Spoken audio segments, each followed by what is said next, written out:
So today we are on 8-7 and we are talking about classifying quadrilaterals. Remember, quadrilateral, quad means four, lateral means sides. These are four-sided figures, and we have 5 that we need to get really good at. A parallelogram is the basis for most of our shapes. Really need you to understand this one. A parallelogram means the opposite sides are parallel, remember that's the sign for parallel, and congruent, and that's the sign for congruent because we're going to use that a lot. So here is a shape where the opposite sides are parallel, and if I could draw well, the opposite sides would also be congruent, which means equal length. This is your typical parallelogram. Though parallelograms, with this set of rules, you can also apply it to other shapes. For example, the rectangle. We all know what a rectangle is. But the middle school definition of rectangle is now a parallelogram with 4 right angles. So check this guy out. Again, if I could draw well. Opposite sides are parallel and opposite sides are congruent. Oh, and I should do the little thingy. Hang on.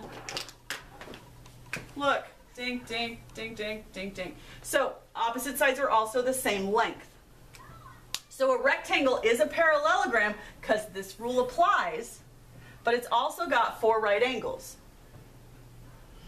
A rhombus, note the spelling, rhombus is also a parallelogram, but it's got 4 congruent sides.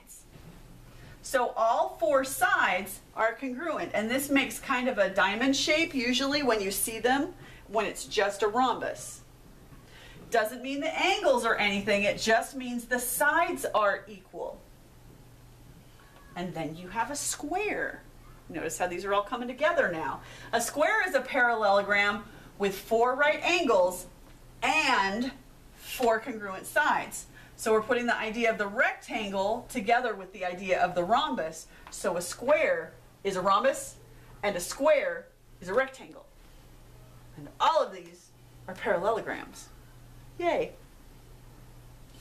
And then you have the trapezoid. He does not fit into any group. He has only 1 pair of parallel sides. If there are more than 1 pair, then it's not a trapezoid.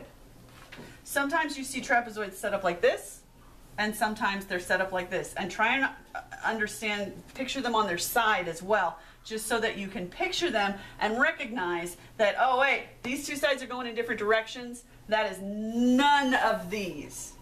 That makes this his own guy. Okay? So, now we get to play with it.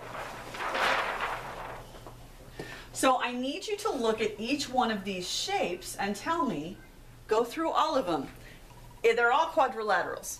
You don't have to do that one. Is it a parallelogram?